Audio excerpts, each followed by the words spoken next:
الشیطان الرجیم بسم اللہ الرحمن الرحیم ان اللہ و ملائکتہ یصلون علی النبی یا ایھا الذین آمنوا صلوا وسلموا تسلیما.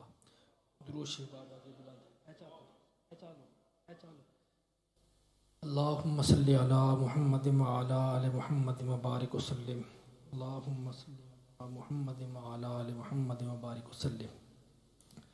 آج کی یہ انتہائی خوبصورت محفل حضور سیدنا امیر حمزہ رضی اللہ تعالیٰ عنہ آپ کی شان کے اظہار کے لیے، آپ کی شان میں بیانات کے لیے مختص کی گئی. اللہ تبارک و تعالیٰ اس میں میری اور آپ کی حاضری قبول و منظور فرمائے.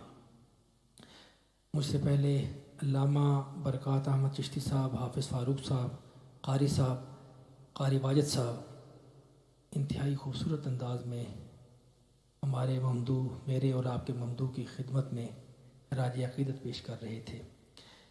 آج مجھے بڑی خوشی ہوئی کہ میں ایک تو حسینی سادات کا مہمان ہوں، اور اس سے بڑھ کر ایک اور جہت سے بھی انتہائی مسرت ہو رہی ہے کہ الحمدللہ میں حسینی سنیوں میں بیٹھا ہوا ہوں.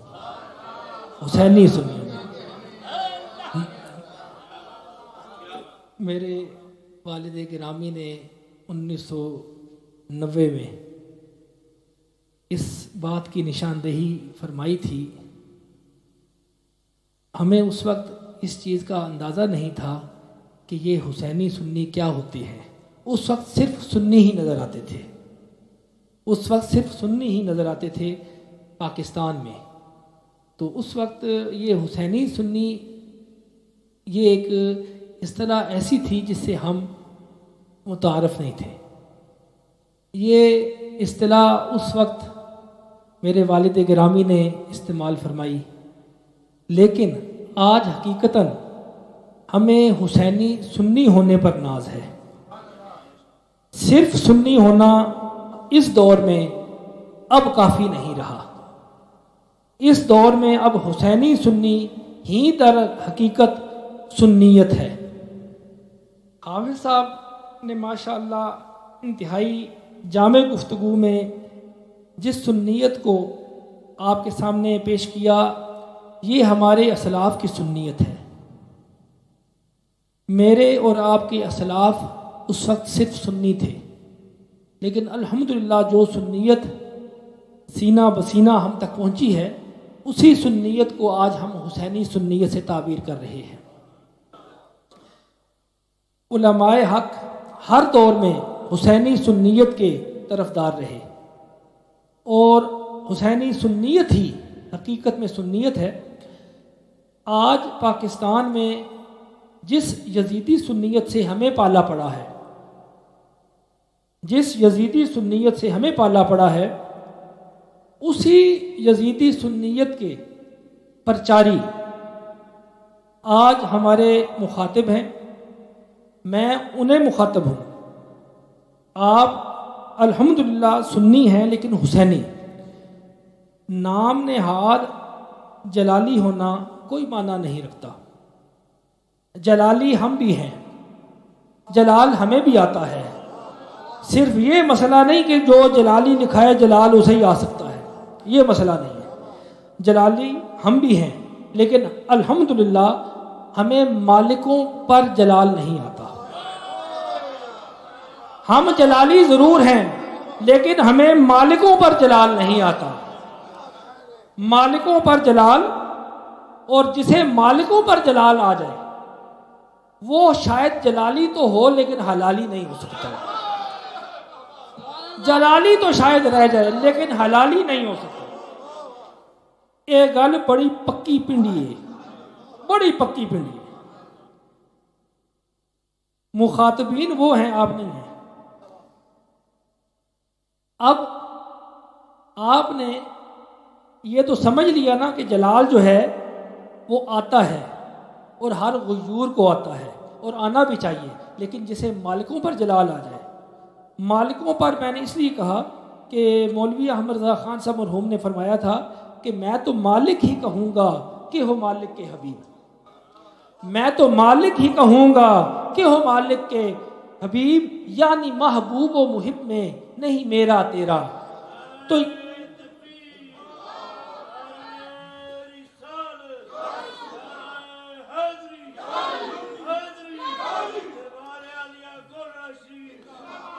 تو یہ جس مالک کا ذکر فاضل بریلوی نے فرمایا، یہ اسی مالک کی بیٹی کا ذکر ہے۔ اپنے مالک کی بیٹی وہ بھی مالکہ ہے۔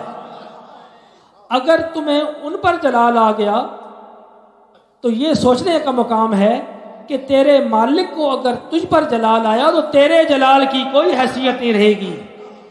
اصل اس جلال سے بچ، اور تمہیں تو شرم ویسے بھی آنی چاہیے کہ تمہارے پیر و مرشد کا نام بھی جلال الدین ہے۔ اپنے پیر کے خانوادے سے تمہارا رویہ، ان کے خاندان سے تمہارا رویہ، تمہارے لیے تو تمہارے پیر کا جلال ہی کافی ہے، تیرے جلال کی تو کوئی حیثیت نہیں۔ ہمارے ہاں ان نسبتوں کا بڑا احترام کیا جاتا ہے۔ ہم الحمدللہ سنی بھی ہیں اور سید بھی ہیں، لیکن میرے آبا و اجداد، ان کی بیعت حضرت پیر میر شاہ صاحب کی بیعت سیال شریف تھی۔ ہمارے ہاں سیال شریف کے صاحب سجادہ تو خیر صاحب سجادہ ہیں، لیکن حضرت اعلیٰ سیالوی کی اولاد میں سے کوئی بھی آ جائے ہم ان کے سامنے دست بستہ ہوتے ہیں۔ توسا شریف ان کا پیر خانہ، اگر وہ کوئی تشریف لے آئیں ان میں سے تو ہم ان کے بھی غلام، ان کا پیر خانہ موہار شریف، اسی طرح اوپر چلتے جائیں۔ ہر نسبت کا احترام، یہ ہم چشتیوں کا ترہ امتیاز ہے، ہم چشتیوں کا ترہ امتیاز ہے۔ لیکن پتہ نہیں یہ نقشبندیوں میں شاید ایسا ہے، لیکن چشتیوں میں تو ایسی چیز نہیں پائی جاتی۔ ہم تو اپنے مشائخ کے اس احترام کے قائل ہیں، بے شک ان کی اولاد میں سے کوئی بھی آئے ہم یہی سمجھتے ہیں کہ ہمارا شیخ ہمارے سامنے کھڑا ہے۔ اور میرے والد گرامی کو، میرے جد اعلیٰ کو جنہوں نے بھی دیکھا سیال شریف حاضری کے وقت، وہ عینی شاہد ہیں۔